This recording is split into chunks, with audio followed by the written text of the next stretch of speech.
Welcome everyone to another episode of the BizBlend podcast. As always, I'm your host Sana, and now just think, um, you have worked your way to the top. You have collected the titles, the achievements, the applause. But when the noise fades at night, you're left with sleepless hours, a racing mind, and a body carrying more than just weight. It's carrying the burden of burnout. Listeners, my guest today knows the story because she's lived it. Dr. Lizette Warner was once the chief science officer of a global corporation until one day her world and her health collapsed under the pressure. But what could have been the end became the beginning. She not only healed her nervous system and shed 50 pounds, but also rewired her entire life and career. And today on BizPlan, she's here with us, not just to talk about burnout, which is right now, a buzzword, but as a system failure. And more importantly, to share how to beat it. So if you have ever felt stuck between rusting out and burning out, or wondered if even there is a way to succeed without losing yourself, this conversation is for you. So let's quickly dive in. And Dr. Lizard, welcome to the show. And I'm really, really honored to have you here with us. Anna, it is great to be here and be here with your listeners. And I'm so excited for the conversation that we're about to have because it's an important one. Absolutely. And first of all, congratulations to you because you did really turn around the things in there. Very, very inspiring. So we'll dive deep into your journey. But before that, very interestingly, you describe burnout not just as exhaustion, but as a system failure. Now, that's something, that's going to really, really, ignite a lot of curiosity in our listeners, and it's doing for me as well. So what's the difference between rusting out, like staying stuck in something that drains us slowly, and then burning out, going down in flames? And why do you believe both come at such a hidden cost? Yeah, it's a great question. So burnout and rust out the same the same but opposite ends of the spectrum. So what I describe burnout, the way I describe burnout is or define it is you burn out when you are brilliant for too long. And rusting out is when you're not brilliant enough. You're not being challenged. You can do your job with your head on backwards. That's rusting out. When people aren't challenged, they can suffer rust out, which is it's a different type of burnout. And burnout is just running too hard, too long, too fast without having that reboot, kinda like with a laptop that runs slower and slower and slower the longer it goes without clearing memory and cache. Yeah, yeah, that's a excuse me, that's a very apt example that you gave. And how exactly is this system failure, Dr. Lizard, like burnout? Yeah, so burnout, a lot of times people think burnout, can take it as a personal weakness that you're not resilient enough, that you're working too hard, but burnout it's not just an individual or it isn't an individual flaw, it's the failure of the system around us. When systems don't provide the psychological safety for us or realistic expectations or recovery rhythms, we as leaders, and if you're listening to this, you are a leader because someone is watching you, right? We can get depleted no matter how strong you are. So it isn't a personal failure that you're just not resilient enough. Different people have different levels of resiliency. That's true. Very, very true. Some people are far more resilient and they can take more, but that doesn't mean that everyone needs to be like that. Everyone is at a different scale. And we need systems around us that allow for that psychological safety to say, you know what, I need to take a break. Uh, or that boundary of that's that's a great initiative. Let me think about how we can support that instead of saying, yes, I will take that on. Let's think about what's the best way to move that forward. Mm. And someone feeling capable and safe enough to be able to voice that aloud. That actually uh, makes a lot of sense, and I think especially the one line that you mentioned, that everyone has their own, like, a different capacity in there. I think that's a very important differentiation or point that has to be made cognizance of, especially in a workplace, because not everyone can take the same amount of stress or tasks, the number of tasks assigned, own capacity. um but is it because also of Dr. Lizard, if we look at the social factors in there, our previous generations, I'm not actually ranting on, the generational difference or gap in there, but in conversations and discussions, we often have heard that I worked for 18 hours every day. I traveled long distances. I did not take any leave when I used to work. How can you, let go of the precious hours and, Yeah. So different. um, Oh, sorry. yeah, go ahead, Dr. Lizard. I was just going to say, so what I understand, some people are saying, yeah, I'm working like tremendous amount of hours. I'm traveling the globe at a moment's notice. I'm doing all this and that. And what I what I would say is, yeah, I've been there. You can do that. My resilience is actually really, really high. And it's true. Different people have different resiliency levels. So my CEO, she has a different resilience level than I do. We can be in the exact same meeting. We walk out at the end of the meeting and I'm on to my next task. And she says, because she knows her resiliency is where it is and she's very attuned to it, she'll say, I need to go for a walk or I need to go take a break. And the first time that I heard that, I was like, oh, because I felt like I was fine to go on to the next thing. And and it wasn't till I started, so some of the things that we do within where I work is we use wearables to alert us to different physiological states, like different types of stress. And so now, even though my resilience is high, I can check in on where am I in my stress level, and it may be higher than I am aware of. And so then that is a cue for me. So she has a easier cue because her resilience isn't that high. She's got that cue that tells her, "Ooh, you need to take a break." I don't have that cue. My operating system, so to speak, going back to the laptop, my operating system doesn't have that cue because my resilience is high. So I need help from my wearables to alert me to, "Hey, Lizette, you actually do need to take a break." And I was like, "Oh, okay, let me go take a break. Let me go do some meditation. Let me go do something that will then offload some of that stress." Because the the problem with especially people who have a high level of resiliency, yeah, they can travel the globe, they can work all these long hours, they feel like they're great, but in the end, there's a payment to be made for that, and your body may make that payment. So for me, it showed up as not being able to lose weight, as not being able to sleep very well.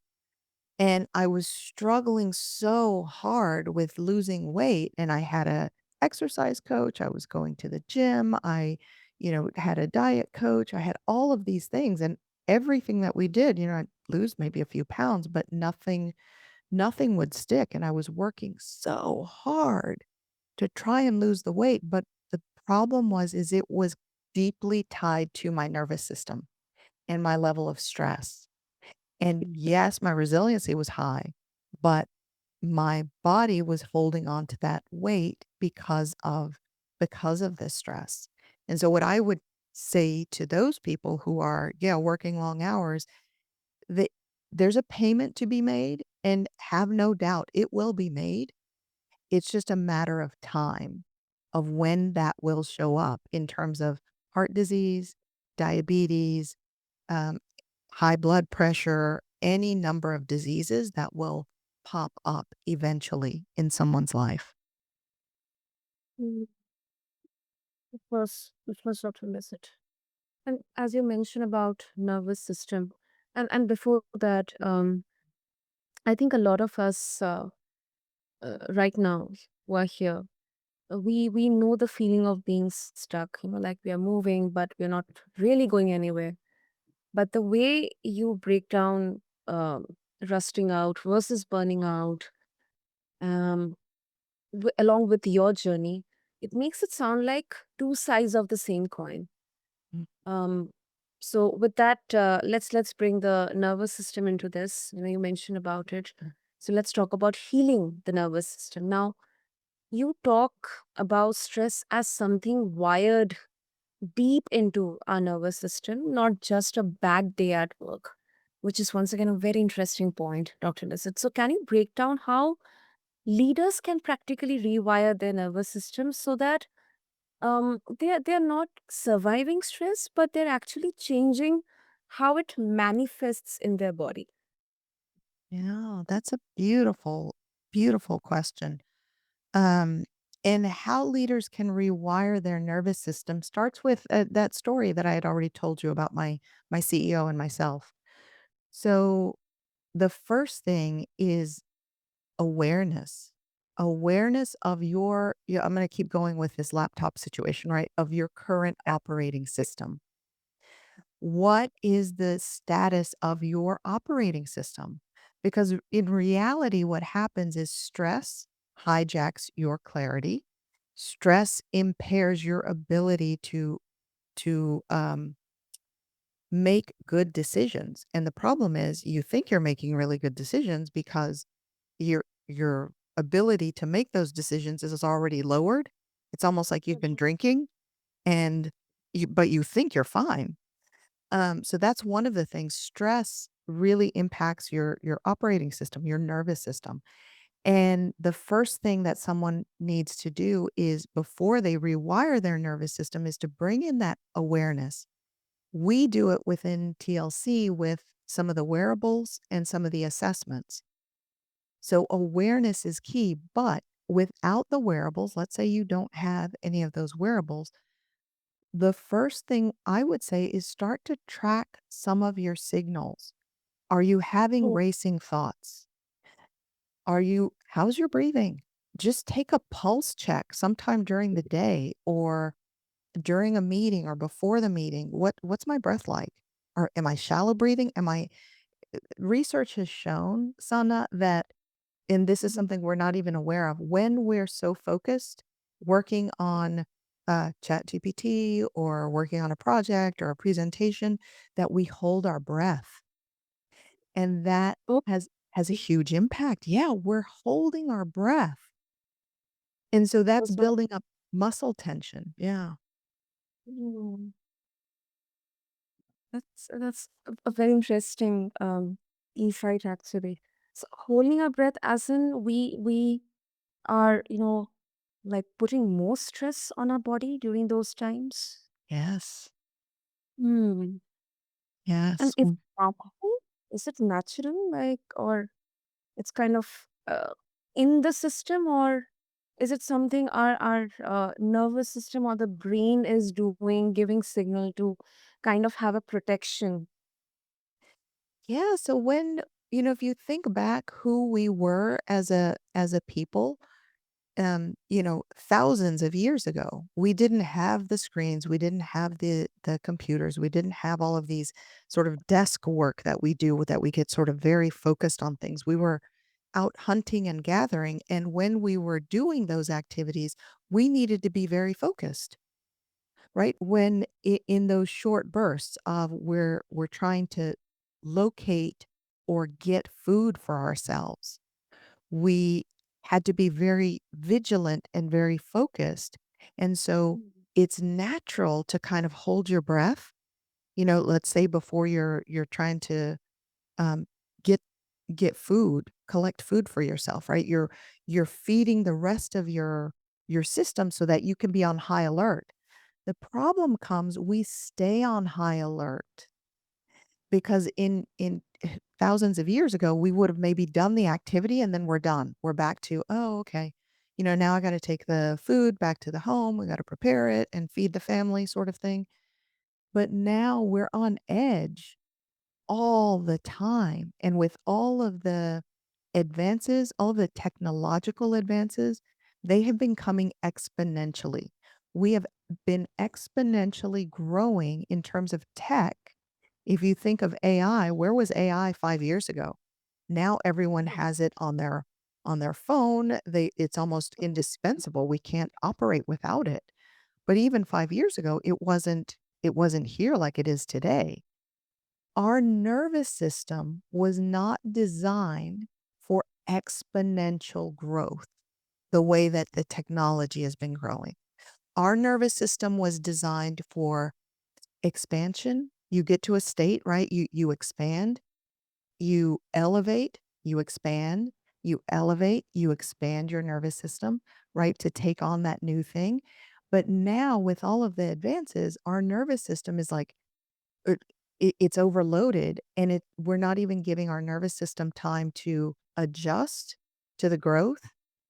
We just continue to grow and grow and grow. And so, again, that's gonna have a penalty. There's gonna be a price to be paid at some point if we're not taking the opportunity to reset and Mhm. allow our nervous system to expand to that new level.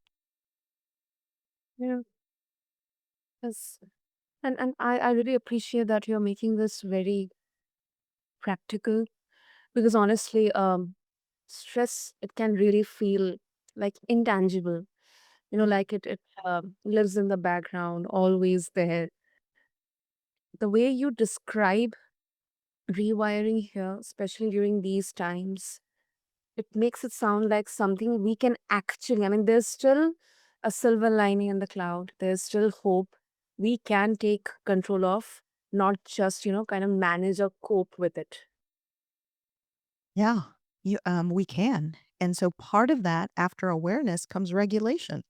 We have to train the body, and then you train the brain, right? A lot of times people go straight to the brain. Oh, I got to learn the new skill. And again, that's expansion, expansion, expansion.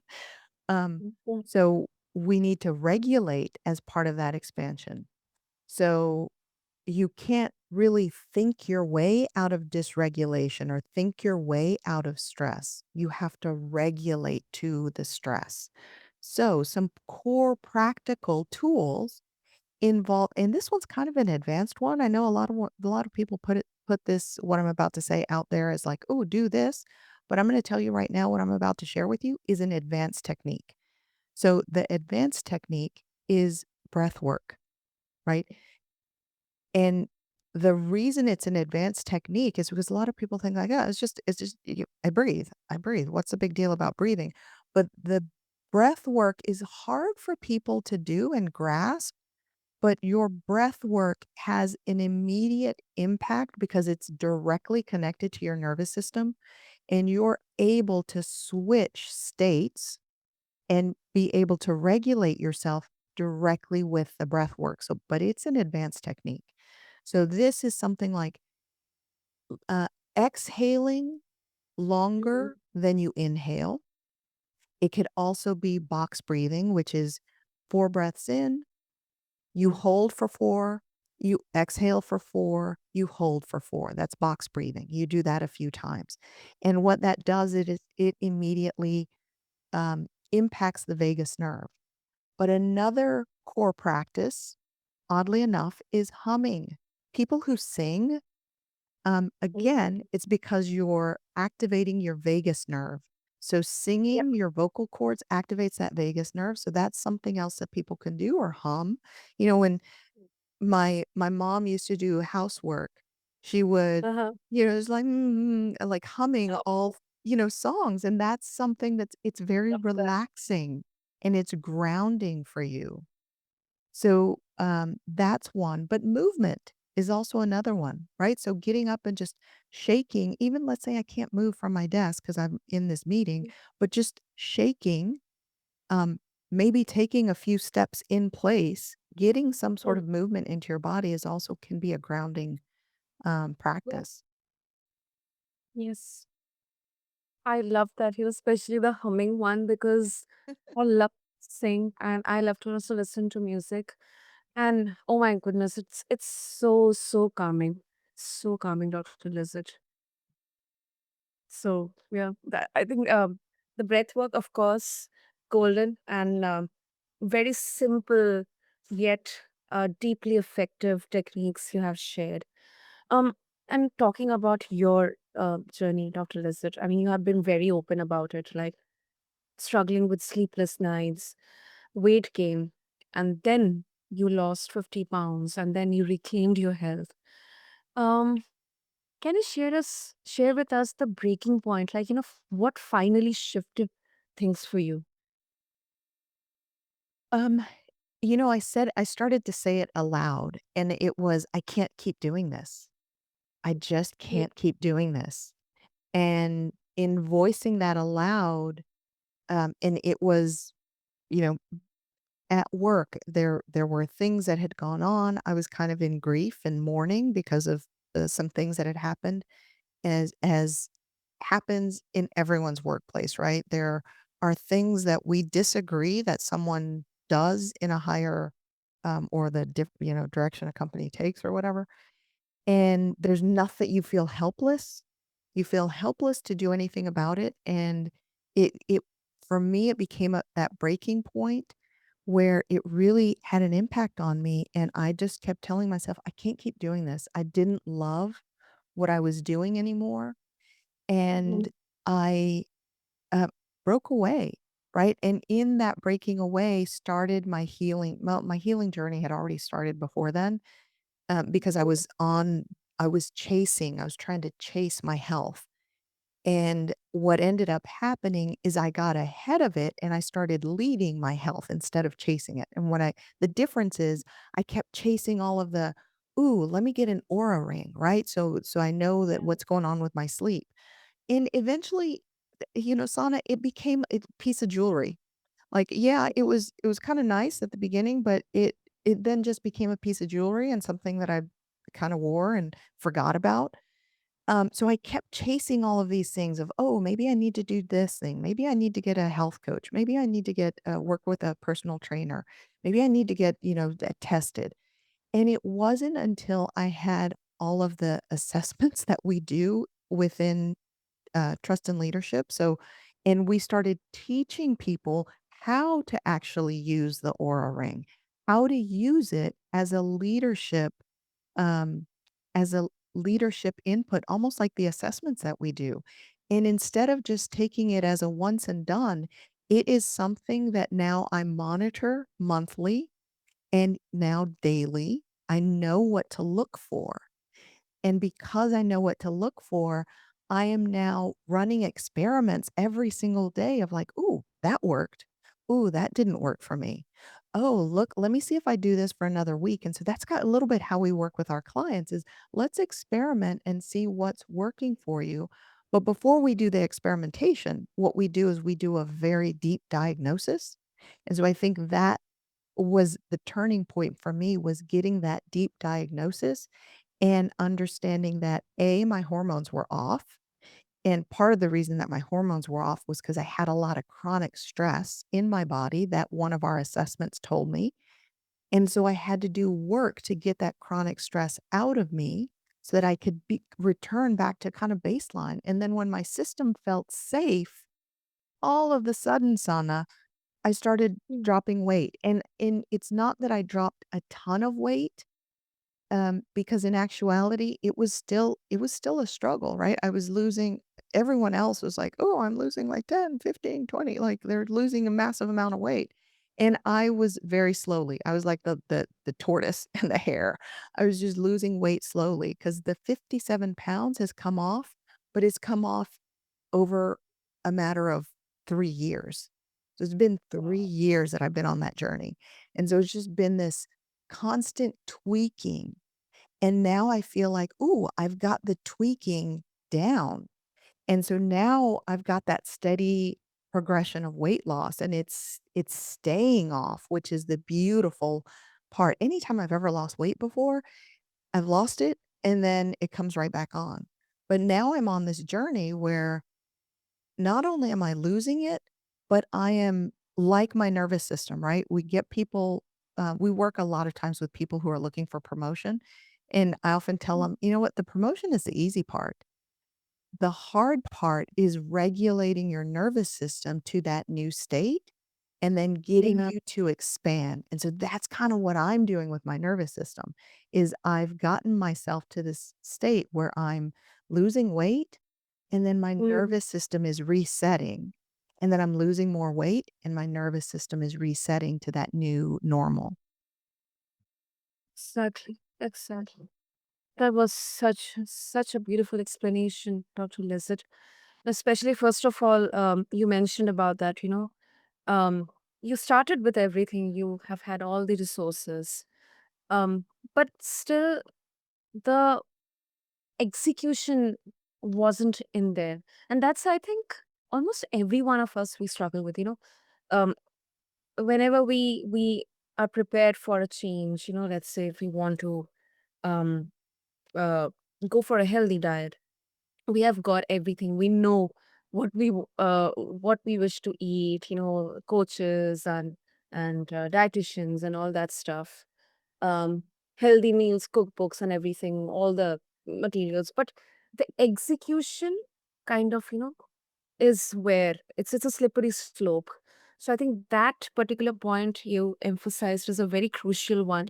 Secondly, when it comes to weight loss, I 100%, or maybe if there's some other percentage more than this, agree that it doesn't drastically happen.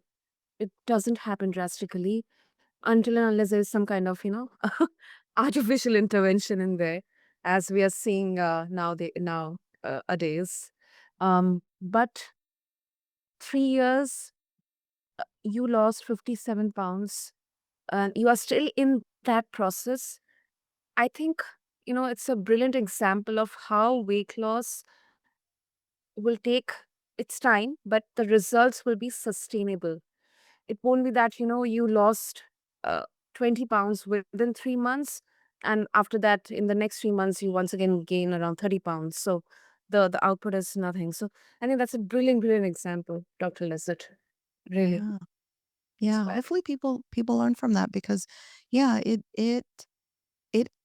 it doesn't have to be a struggle, and I think that's what I've learned on my journey is it's about persevere it's like anything, right? It's about perseverance. And yeah, I've actually done some of the artificial ways to try and help me lose weight. And guess what, Sana? It didn't really work for me. Oddly enough, it didn't work for me. And so I'm like, well, I'm not going to do this. And so I instead went to my system. And now I'm seeing with all of the interventions that I'm doing, and it's this persistence and continuing to have, and that really is the hard part for all of us on this journey of life is to persevere in what we're doing because we see, oh, so and so, got to, whatever position and I want to get there too, right? But you have going back to this resilience, you are a unique creature with unique capabilities, unique superpowers.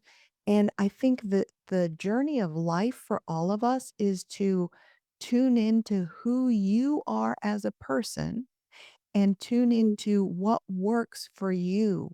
Because once we figure out what works for you, then it's like where I am right now, where it's easy. It is easy for me to continue to lose weight. I'm not on a restrictive diet. I'm not monitoring my calories. I am noting what I'm eating, but I'm not monitoring my calories and the weight is coming off because Mhm. everything else is now become a habit. And that's the hard thing for us. And oftentimes we need a partner. We need someone to walk with us on that journey to keep us accountable. And that's been really helpful for us because it's we all want the quick win, but in actuality, to be successful on this journey of life, it is a tale of perseverance. Agreed. Agreed, Dr. Lizard. And before we wrap up, one thing that you emphasize is that achievement without boundaries leads to collapse. And it's kind of has been once again in the system, corporate cultures. Boundaries, they're often seen as weakness. And for entrepreneurs, it becomes like multifold challenge. So, how do you challenge leaders to redefine success without sacrificing their sustainability? Yeah, that's an excellent point. And if you notice, some of the most successful business people, CEOs, aren't the ones who are putting themselves out there or doing all the work. They're the ones who um, say no. They're very clear about what they say yes to and what they say no to. And they're not ashamed of it because each no that you say no to a particular project, is something it creates opening for the yes that you can say for the particular thing that you wanna move forward with. That's gonna improve your career or your life or whatever that be. And oftentimes what I see with especially a lot of people who leave corporate and they want to start their own business, well, they've never healed. Yes, maybe you were in a toxic environment, but there's some healing that needs to happen there within you. And oftentimes what I see is if they don't have the boundaries in corporate, guess what? When you set up your business, they're not going to have the boundaries there either. And what ends up happening is I'll put the boundaries when I XYZ. But again, Mhm. penalty to be paid at some stage. So what I'd say is a lot of those successful people already have boundaries. And your no isn't is actually something that can help you say yes to things down the road that are really going to help you push the needle towards where you're trying to go. So we have to stop looking at, um, and again, it's because our nervous systems are so overloaded. We're not even thinking about how is this, how, if I say yes to this, how is this going to impact my career long term? We're not even taking the moment to think about that. We're just saying, yes, yeah, I'll do it because I think it'll help me, on the next thing. But we're not really strategic about it. And so putting in those boundaries, putting in the boundaries of, yeah, I can get to that. I'll get to that tomorrow because it's now 5 or 6 or whatever it is. And that'll be the first thing. Or bringing in language that lets your, and here's a tool I'll drop for people, right? Of, yeah, I'd be happy to take that on. Which of the things XYZ that I'm working on would you like me to take off my plate so that I can take that on?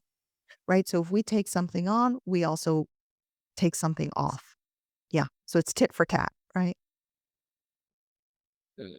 Yeah. Brilliant. And Dr. Lizard, of course, if our listeners they would like to connect with you and get a hold to all the resources that you're offering, what would be the easiest way? Yeah. So I am on LinkedIn. The LinkedIn is the great equalizer. So it's global. You could reach me on LinkedIn. We also have a website. And we have a leadership stages assessment. I'm happy to drop the link in the show notes for your listeners, but LinkedIn really is the best place to get me, or otherwise you can find me on trustandleadership.com. Superb, superb. I'll make sure to have all the links for all of you listeners to connect with Dr. Lizard and also get a hold of all the resources that she's providing for you. And thank you so much, Dr. Lizard, because First of all, your journey, your story, it shouts out loud that success without sustainability is just another form of collapse waiting to happen. So thank you so much for sharing. Yeah, thank you for having me, Sana. And listeners, as we wrap up today's conversation, um, I would love to say that burnout isn't weakness, it isn't inevitable. It's a system failure, one that can be rewired. And what I take from this is that healing isn't just about bouncing back. It's about reprogramming how we live, work, and lead. And that means we don't have to always choose between good health and great achievement. We can actually claim both. So, thank you to everyone for tuning into this episode of BizBlend. And until next time, please remember leadership starts with the nervous system you are living in. So, take care of it, and it will take care of everything else for you. Thank you.